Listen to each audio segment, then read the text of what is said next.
वो क्या था, बिकम ब्लाइंड था as result of corneal infection. इसके कॉर्निया में इन्फेक्शन होती थी due to what, due to the smallpox type of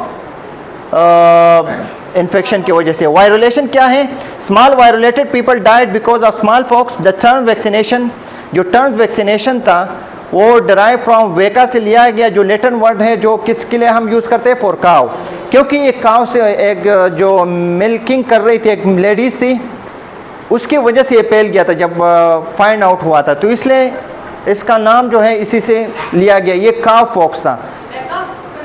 हाँ, ये फिर चेंज हुआ किस में, स्मॉल पॉक्स में। अभी तकरीबन 1970s तक इसका आउटब्रेक हो रहा था, लेकिन अभी ये स्टॉप हो गया।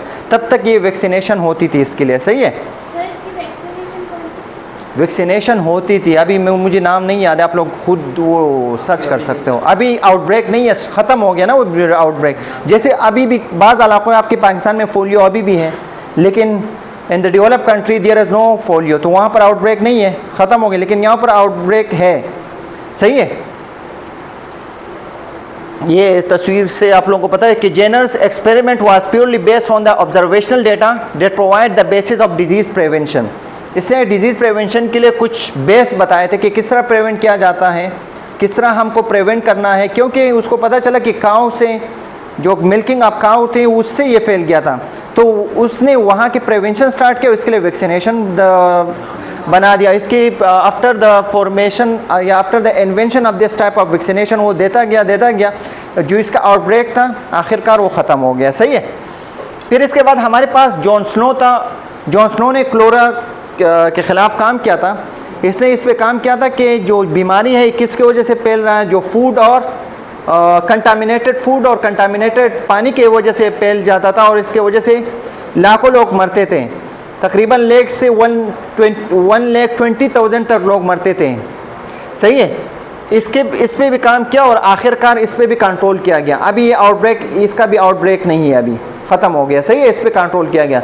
तो ये सब चीज़ें जो हैं, यानी जिसको हम कौन सी बीमारी कहते हैं, पेंडेमिक टाइप ऑफ डिजीज, जो ये कंट्रोल हुआ due to such type of epidemiological study, सही है, रिसर्च बेस थी। आपका आप ये कोविड-19 के ज़माने में क्या था, पेंडेमिक था, लेकिन ऐसा ऐसा वो क्या हुआ, कंट्रोल हुआ। आपकी जो डेथ रेशियो थी वो क्या थी, बहुत हाई थी, लेकिन आजकल कम होती जा रही है। तो due to the invention of such type of preventive measure, due to the such type of vaccination measure, दोनों से हुए हैं। आप क्या कह रहे हो कि सिर्फ वैक्सीन से हम बच गए, नहीं, सिर्फ वैक्सीनेशन का काम नहीं है, प्रिवेंटिव मेजर साथ साथ। जब इसका पॉजिटिव फैक्टर पता चला कि इसके वजह से, जैसे क्लोरा जो है कंटामिनेटेड फूड और वाटर की वजह से फैल रहा है, तो इन लोगों ने क्या किया, क्योंकि हमारे पास एक पंप था जिससे लोगों को पानी दिया जाता। लंदन में ये एक्सपेरिमेंट किया था उसने, जॉन स्नो ने, तो उसने वहाँ पे फाइंड आउट किया कि उसको पता चला कि ये कंटामिनेटेड वाटर की वजह से फैल रहा है। तो उसने जब दरियाफ्त किया तो वहाँ पर उसने preventive type of activity start की। Due to the preventive activity की वजह से इस बीमारी पे कंट्रोल हो गया, सही है। आगे जाओ। एपिडेमियोलॉजिकल स्टडी टाइप्स हमारे पास बेसिकली तौर पे we have two types, observational and experimental types. And observational as again two types होते हैं, डिस्क्रिप्टिव एंड एनालिटिकल। ये आप लोगों को ज़बानी याद करना होगा, इस पर आपको करना है कि ऑब्जर्वेशनल, डिस्क्रिप्टिव, एनालिटिकल है, सही है। What is descriptive, what is analytical, in the next slide. Experimental study में क्या होते हैं, the investigator can control certain factors with in the study from beginning. हमारे पास इस एक्सपेरिमेंटल स्टडी में जो है सर्टेन फैक्टर्स पे हम स्टडी में बहुत से अवामिल पे हम कंट्रोल कर सकते हैं इब्तिदा से। एग्जाम्पल के तौर पे of this type as a vaccine efficacy, जैसे हम हमारे पास वैक्सीन एफिकेसी देखते हैं for the trial reason that might be conducted by the National Institute of Health. And such trial the investigator randomly control who receive the test vaccine and who does not among a limited group of participant. हम फिर क्या करते हैं, observe करते हैं। For example ये आबादी जो है इसको मैंने वैक्सीन दी, ये आबादी उसको मैंने वैक्सीन नहीं दी, तो this is the clinical trial. लेकिन मैंने दोनों को as a type of vaccination तो दे दी, लेकिन आप लोगों को पता नहीं है, मुझे पता है सिर्फ। लेकिन फिर इन लोगों की एफिकेसी देखते हैं कि मुझे जैसे कोविड-19 पे हमने किया था, क्लिनिकल ट्रायल किए थे या नहीं। तो this is what, one is control है और दूसरा क्या है, टेस्ट डोज हम करते हैं ना। ये कंट्रोल ग्रुप है, ये this is the test group. तो फिर हम इसके एफिकेसी देखते हैं, आइदर नॉन वैक्सीनेटेड आबादी में जो है कोविड-19 फैल रहा है या वैक्सीनेटेड आबादी में, तो इसके क्लिनिकल ट्रायल में हम देखते हैं इसकी एफिकेसी कि वैक्सीनेशन का इफेक्ट है या नहीं है। सही है, इसको मैंने वैक्सीनेशन दी, आप लोगों को नहीं दी। आप लोगों को तो इंजेक्शन लग गया, आप लोगों का ये है कि मुझे वैक्सीन मिल गई, इसको भी पता है कि मुझे ओरिजिनल, लेकिन असल में ओरिजिनल वैक्सीन मैंने फॉर एग्जांपल इस आबादी को दी, लेकिन मैं इसके एफिकेसी देखता हूँ कि वैक्सीनेशन देने के बाद इसमें ज़्यादा वैक्सीन वो कोविड-19 के शरह जो है ख़त्म हो गया, रेशियो ऑफ कोविड-19 के जो स्प्रेडिंग है, आउटब्रेक है, कंट्रोल हो या इसमें, तो इसके एफिकेसी हम इस तरह देखते हैं। तो this is what type of study, this is the experimental type of study. हम एक्सपेरिमेंटल स्टाइल में हम मेडिकेशन भी देखते हैं। जब भी कोई नई मेडिकेशन इन्वेंट होती है, सही है, बनती है, तो सबसे पहले इसके एक्सपेरिमेंटल स्टडी होती है। जैसे फॉर एग्जांपल आप क्या कहते हो कि बीटा ब्लॉकर एटेनोल डायरेक्टली बस दे दिया गया, नहीं, दोनों को दिया मैंने, फिर इसके टेस्ट डोज देख लिया कि इसका हार्ट रेट पे कितना कंट्रोल है, इसका ब्लड प्रेशर हाइपरटेंशन पे कितना कंट्रोल है। तो मेडिकेशन पे भी हम क्लिनिकल ट्रायल करते हैं, और clinical trial is what is the experimental type of study, and this is relate to what epidemiological study में ये भी आ जाता है। सही है।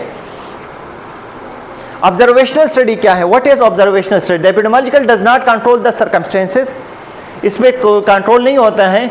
This study can be further सब डिवाइडेड इनटू डिस्क्रिप्टिव और एनालिटिकल में हम करते हैं। हमने एक्सपेरिमेंटल पढ़ लिया ना, एपिडेमियोलॉजिकल स्टडी के दो टाइप्स है basically, one is observational and the second one is experimental. Experimental में हम ये देखते हैं, तजरीबा करते हैं कि इधर ये दवाई इफेक्ट करती है या नहीं।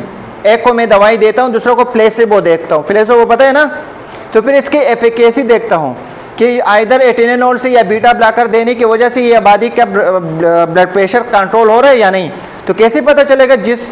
अगर इन लोगों का ब्लड प्रेशर कम हो रहा है, दूसरे को प्लेसेबो से कंट्रोल नहीं हो रहा, तो इसका मतलब मेरा मेडिकेशन क्या है? इफेक्टिव ड्रग है।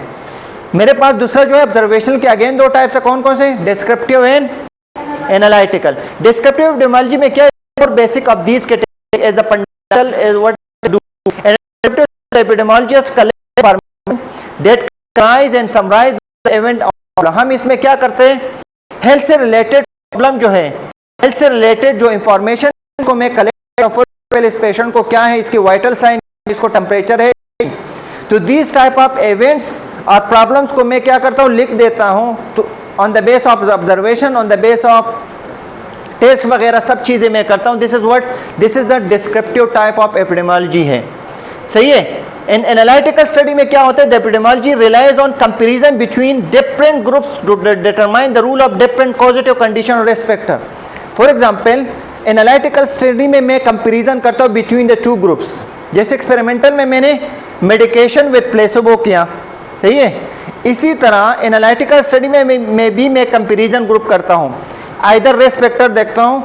For example one population 10 group of people जो है वो सिगरेट स्मोकिंग करता है, दूसरा 10 ग्रुप ऑफ पीपल जो है सिगरेट स्मोकिंग नहीं करता है। तो आफ्टर 1 ईयर जो है मैं इसका लिपिड प्रोफाइल करता हूँ, सही है, लिपिड प्रोफाइल करता हूँ, इसकी लिपिड कोगुलेशन फैक्टर, ये सब चीज़ें देखता हूँ। Either in the 10 people of the cigarette smoker जो है, इन लोग में जो अल्ट्रेशन आ रहा है या नॉन स्मोकर में आ रहा है, तो इस किस्म के कंपैरिजन ग्रुप को हम फिर क्या करते हैं? कहते हैं analytical type of what? Epidemiological study. समझ आए? स्कोप ऑफ एपिडेमियोलॉजी क्या है? क्लासिकल एपिडेमियोलॉजी किसे कहते हैं? This is population oriented epidemiology and address the community origin of health problem. Easy, जैसे हम क्या करते हैं, this is the population oriented epidemiology, ये पॉपुलेशन बेस्ड ओरिएंटेड स्टडी है जिसमें हम क्या करते हैं? Easy, nutrition, behaviour, psychological status of the population, जिसमें हम न्यूट्रिशनल स्टेटस करते हैं कि इस कम्युनिटी में ये लोग न्यूट्रिशनल स्टेटस में क्या क्या कहते हैं। फॉर एग्जांपल एक पॉपुलेशन में, कम्युनिटी में आप लोगों में मेरास्मस जैसे वो बीमारी है, न्यूट्रिशनल स्टेटस, आइदर एक पॉपुलेशन, एक कम्युनिटी में एनीमिया लाइक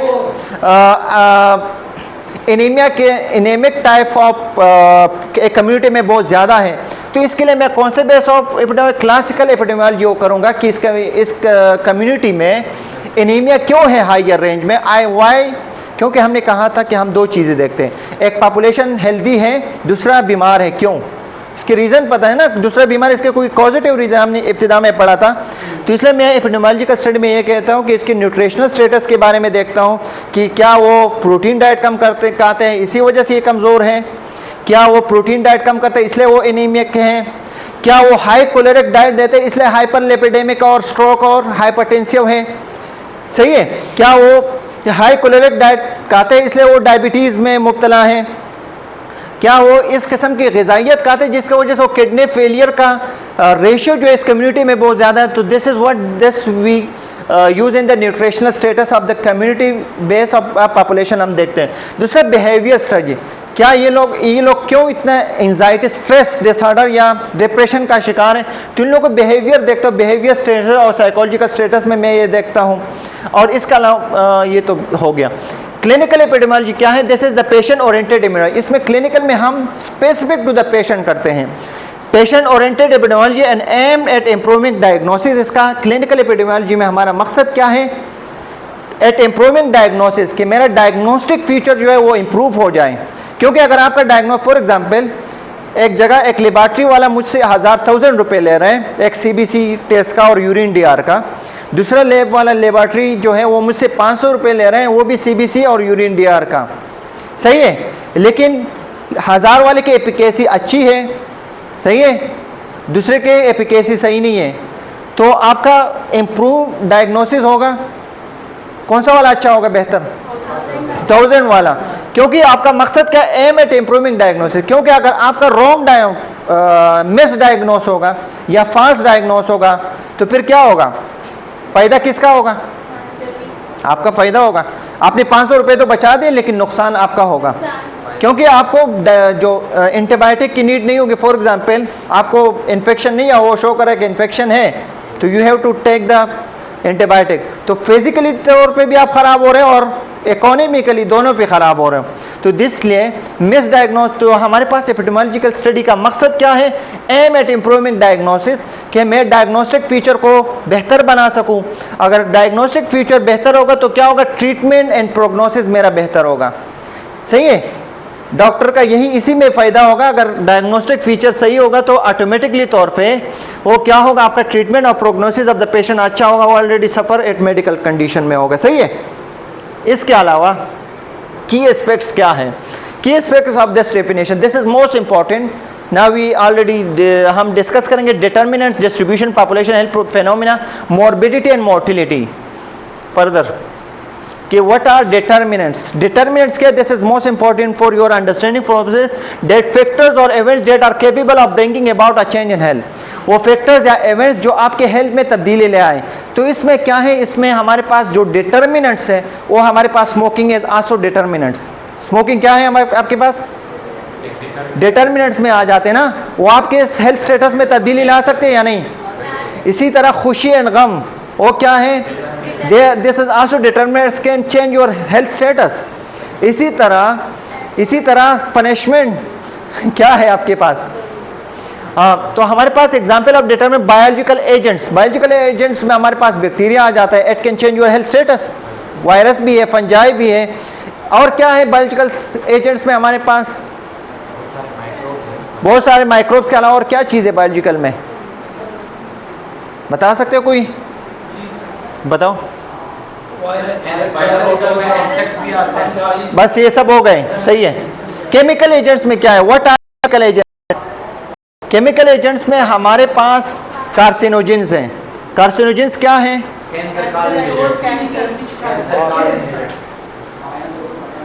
भाई इसको बोलो वहाँ से आया करो ना।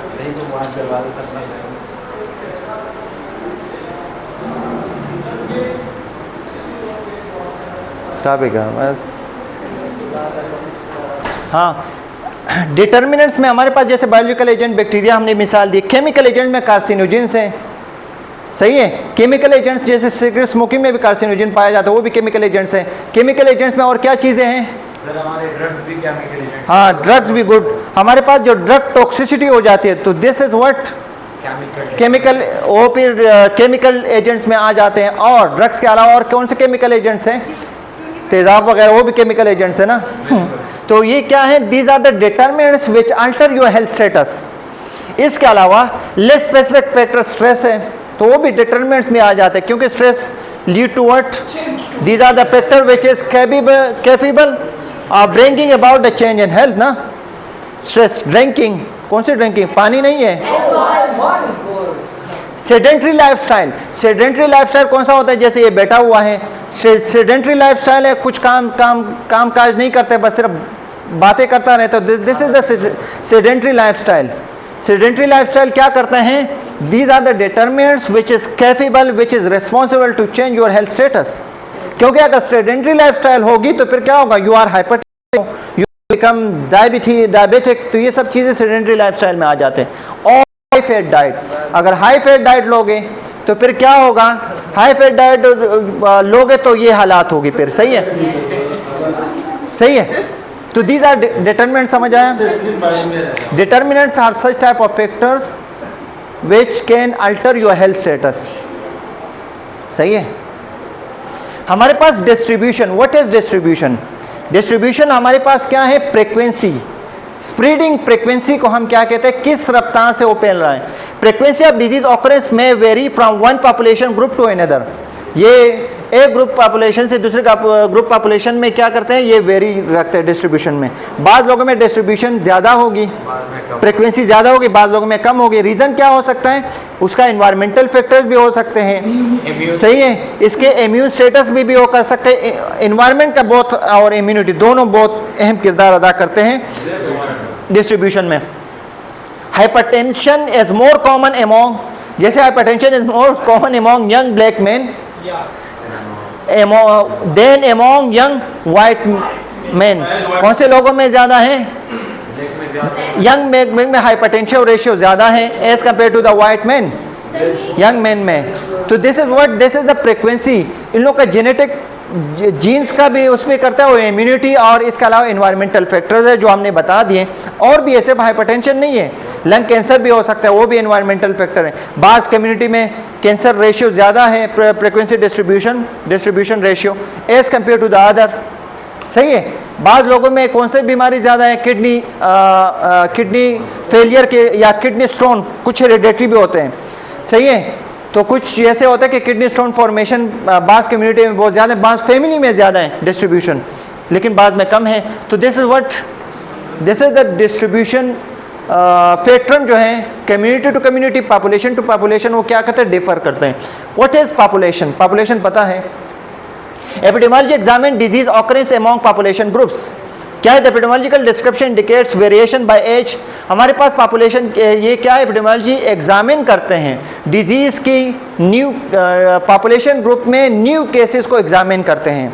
किस पॉपुलेशन में, इस आबादी में कौन सा न्यू डिजीज़ ऑकरेंस हो रही है, कौन सा न्यू डिजीज़ जो है वो दरियाफ्त हो रही है। तो this is what, this is the population में होता है। द एपिडेमियोलॉजिकल डिस्क्रिप्शन जो है वो वेरिएशन करते हैं बाय एज ग्रुप्स। सही है, वेरिएशन करते हैं। बाद एज में, जैसे फॉर एग्जांपल ओल्ड एज में क्या हो सकते हैं? हाइपरटेंशन हो सकता है, ओल्ड एज में डीएम हो सकते हैं, लेकिन यंग एज में किस चीज़ के चांसेस होते हैं? यंग एज में किस चांसेस? जैसे छोटे बच्चों में ज़्यादा चांसेस एनीमिया के चांसेस हो सकते हैं, जॉइंटिस के चांसेस ज़्यादा हो सकते हैं, नमूनिया के चांसेस हो सकते हैं। तो इसी तरह टाइम पीरियड ये भी अलग अलग है। Geographical location, this is most important. तो जियोग्राफिकल लोकेशन पे भी इंहिसार करते हैं। सही है। तो this is the who is epidemiologist. Epidemiologist उसको कहते हैं जो ये स्टडी करते हैं as a public professional who investigate pattern and cause of disease and injury in human. जो क्या करते हैं? प्रोफेशनल लोग होते हैं, हेल्थ प्रोफेशनल लोग होते हैं, जिसका काम क्या होता है? इन्वेस्टिगेट करते हैं pattern and causes of disease, disease के पैटर्न और उसके कॉजेज, और इस कॉजेज की वजह से ह्यूमन में जो अल्ट्रेशन एंड इंजरी आ जाती है, इसके बारे में वो काम करते हैं। दे सीक, इसका काम क्या होता है? What's the function of, what's the responsibility of the epidemiologist to reduce the risk, जो मौजर जो खतरात लायक हो सकते हैं इस बंदे को, इसका रिस्क से बचा सकता है। और occurrence of negative health outcome, एक पॉजिटिव हेल्थ आउटकम है, एक नेगेटिव, इसके खराबियों से बचा सकता है पेशेंट को या पॉपुलेशन को। ये कौन करता है? ये एपिडेमियोलॉजिस्ट के काम की वजह से, अगर वो अच्छा काम करेगा। सही है। सेडेंटरी लाइफस्टाइल नहीं, थ्रो रिसर्च प्रोसेस, अगर इसका रिसर्च इफेक्टिवनेस होगा, कम्युनिटी एजुकेशन देगा और हेल्थ पॉलिसी बनाएगा, तो तब ही क्या होगा? Reduce the risk and occurrence of negative health outcome तब ही होगा। अगर वो अच्छा काम नहीं करेगा तो फिर ये नहीं होगा। यानी community based education. For example, मुझे एक पता चला कि ब्रेस्ट कैंसर के क्या चांसेस हैं। दो टाइप ऑफ वुमेन और मदर्स जो क्या करते हैं, जो ब्रेस्ट फीडिंग नहीं करते हैं लेकिन इन लोगों को पता नहीं होगा। तो अगर कम्युनिटी बेस में काउंसलिंग करूँगा तो फिर क्या होगा, दो टाइप ऑफ पेरेंट्स को क्या होगा, वो फीड कराएगा। सही है। अगर मैं इसको स्क्रीनिंग का कंसेप्ट बताऊं कि मेमोग्राफी ये इसके ये वो है, जिसके कुछ एहतियाती बताऊंगा तो तभी काम होगा। इसके अलावा कम्युनिटी एजुकेशन में और क्या आ जाते हैं, कम्युनिटी एजुकेशन में जैसे हम कोविड-19 के हम कम्युनिटी बेस हो टीचिंग देते थे, क्या करोगे, हैंड वॉश करेंगे, फासिला, मास्क वगैरह पहने, तो this is the community type of education बनाएंगे। तो ये कम्युनिटी टाइप ऑफ एजुकेशन होगी तो occurrence of negative health outcome पे हमारा क्या होगा, कंट्रोल होगा। और इसके अलावा जो रेस्ट फैक्टर होगा, जो कोविड-19 के रेस्ट होगा, उस पर हम कंट्रोल कर सकेंगे। सही है, सही है।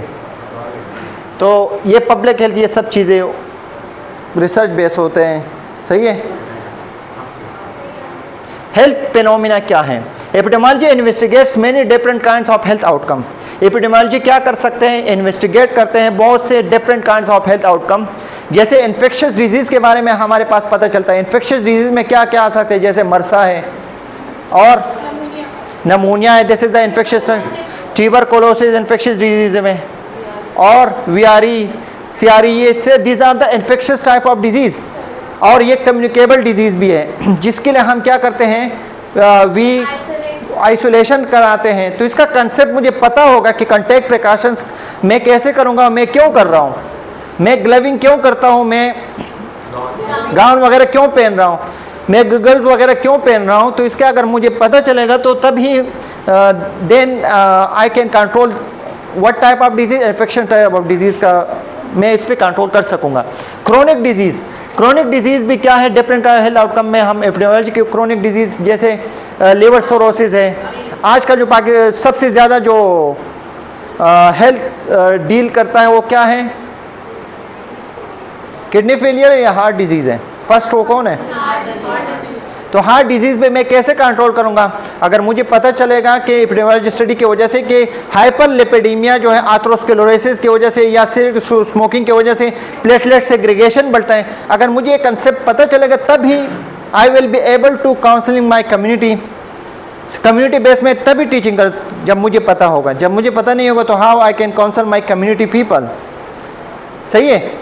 बस मैं जब अगर मुझे पता है सिर्फ स्मोकिंग की वजह से आथेरोस्क्लेरोसिस होता है या हाइपरलिपिडेमिया या कोगुलेशन फैक्टर बढ़ाता है, जब मुझे बेसिक पता चलेगा कि सिगरेट स्मोकिंग क्या करता है, प्लेटलेट सेग्रीगेशन बढ़ा देता है, यानी कोगुलेशन स्पीड को बढ़ा देता है, जिसकी वजह से आपका क्या क्लोटिंग फैक्टर का रेट जो है बढ़ जाता है, तो जिसकी वजह आथेरोस्क्लेरोसिस, तो क्रोनिक हार्ट डिजीज़, एमआई, ये सब चीज़ें करा देता है।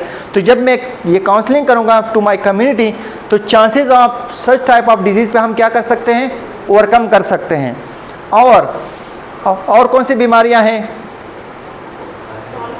सीओपीडिक पेशेंट में क्या करोगे, मैं सीओपीडी वाले पेशेंट को क्या काउंसलिंग करूँगा, हाँ एलर्जीज के बारे में बताऊंगा, रिस्क फैक्टर की कुछ चीज़ें बताऊंगा, इसका भी सिगरेट स्मोकिंग के साथ भी है, इन्वायरमेंटल फैक्टर भी है। सही है। तो ये सब चीज़ें मैं बताऊंगा तभी आई कैन कंट्रोल व्हाट। इसी तरह स्ट्रोक का भी बताऊंगा, इस तरह डायबिटीज़ का बताऊंगा कि लाइफस्टाइल मॉडिफिकेशन में आपको क्या क्या है, हाई कोलेरिक डाइट कौन सा है, लो कोलेरिक डाइट कौन सा है। सही है। कैलोरीज का कंसेप्ट बताऊंगा तभी आई can control the chronic type of disease में मैं कंट्रोल कर सकता हूं। Disability, injury, limitation of activity, और इसके वजह से मैं डिसेबिलिटी फाइंड आउट करता हूं, इस और इंजरी और लिमिटेशन ऑफ एक्टिविटी का भी बताता हूं। अगर आप एक्टिविटी ज़्यादा करोगे तो फिर क्या होगा, कम करोगे तो क्या होगा, क्योंकि आप अगर सेडेंटरी लाइफस्टाइल करोगे जो अभी हमने डिस्कस किया, हाइपरटेंसिव टाइप ऑफ कंडीशन हो सकती है। मोर्टेलिटी किसे कहते हैं, मोर्टेलिटी डेथ रेशियो। सही है। डेथ रेशियो पे मैं कैसे वो कंट्रोल कर सकता हूँ, अगर मैं कम्युनिकेबल, अगर मैं टाइमली वैक्सीनेशन करा देता हूँ तो मोर्टेलिटी रेट पे कंट्रोल कर सकता हूँ। अगर मैं डिहाइड्रेशन पे टाइमली कंट्रोल करता हूँ तो मोर्टेलिटी पे कंट्रोल कर सकता हूँ। अगर मैं क्रोनिक डिजीज़ और इन्फेक्शियस डिजीज़ पे टाइमली कंट्रोल करता हूँ या प्रिवेंटिव मेजर करता हूँ तो फिर मैं मोर्टेलिटी रेट को फिर कंट्रोल कर सकता हूँ। इसी तरह लाइफ एक्सपेक्टेंसी, अगर मोर्टेलिटी कंट्रोल होगा तो लाइफ एक्सपेक्टेंसी ऑटोमेटिकली क्या हो जाएगा, बढ़ जाएगा when I will do such type of measuring. अगर मैं such type measure preventive measure अपनाऊंगा तभी लाइफ एक्सपेक्टेंसी बढ़ेगी, मोर्टिलिटी रेट बढ़ेगी, सही है, कम होगी, सॉरी। इसके अलावा मेंटल इलनेस, अगर मेंटल इलनेस, अगर उस मेंटल इलनेस पे कैसे कंट्रोल हो सकता है? सही है, साइकोथेरेपी है। इकोनॉमिकल स्टेटस अगर बेहतर होगा तो मेंटल इलनेस बेहतर होगा। फैमिली लाइफ जो है, ख़ानदानी ज़िंदगी इसका अच्छा होगा, सही है। जैसे लाइफ पार्टनर अगर अच्छा होंगे तो मेंटल इलनेस नहीं होंगे, तो सुसाइडल और ड्रग एडिक्शन नहीं होगी। तो ये सब चीज़ें इंटर रिलेट है। बहुत इंटरेस्ट है भाई। तो फिजिकल हेल्थ और स्पिरिचुअल हेल्थ दो बोथ आर हेल्थ जो है फिजिकल हेल्थ से इंटर रिलेट करता है, स्पिरिचुअल हेल्थ से भी इंटर रिलेट करता है, इमोशनल और मेंटल हेल्थ दोनों इंटर रिलेट है। तो सच चीज़ों को क्या करना है, ये एक दूसरे के साथ इंटर रिलेट रखते हैं। इसमें से किसी को भी आप, फॉर एग्जांपल फिजिकल हेल्थ है, स्पिरिचुअल हेल्थ नहीं होगी, तो फिर क्या होगा? Spiritual is a type of religious health. अगर आप अपनी मज़हब पे अमल पेरा होंगे तो you will be, this is the spiritual health. For example आप बहुत तवाना हो लेकिन स्पिरिचुअल हेल्थ ना हो, रिलीजियस पे, अपने रिलीजियस पे अमल पेरा नहीं होंगे, तो this is such type of illness, वो भी आपको वो करा सकता है। तो हमारे पास जैसे हम कहते हैं ना, एक other type of spirituality is the type of what, purification, सही है, it is the type of purification है। वो भी आपको एक हेल्दी प्रिवेंटिव मेजर बताते हैं ना आपको। हर रिलीजियस, चाहे जो भी हो, हर रिलीजन आपको क्या करते हैं? प्रिवेंटिव मेजर बताता है कि ये सही है, ये गलत है। समरी, एपिडेमियोलॉजी क्या है? The fundamental science of public health है। एक epidemiology has made major contribution to improving population health, को इम्प्रूव करने की कोशिश किया है, मेजर कंट्रीब्यूशन है, बहुत से खिदमात एपिडेमियोलॉजी की। Epidemiology is essential to the process of identifying emerging disease. कौन से डिजीज़ होने के चांसेस हैं ये आइडेंटिफाई करता है। ये कौन करता है? ये एपिडेमियोलॉजी करता है, सही है। दिस इज, थैंक यू है।